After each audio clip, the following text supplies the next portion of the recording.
Ang batang umaawit ay masayang bata.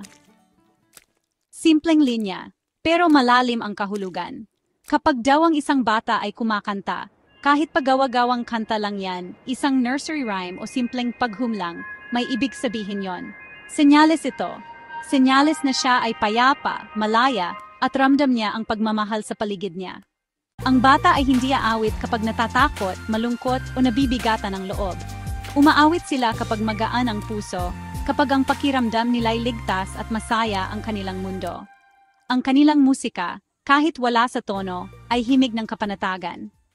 Kaya kapag narinig mong umaawit ang anak mo ngayong araw, kahit pakasabay ng kalat ng bahayan, huminto ka muna.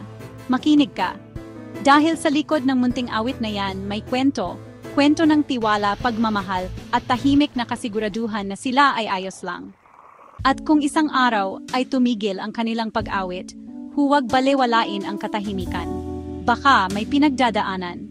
Dahil minsan, ang pananahimik nila ay mas malakas pa sa sigaw. Naway palagi tayong lumikha ng mundo kung saan ligtas ang ating mga anak na umawit.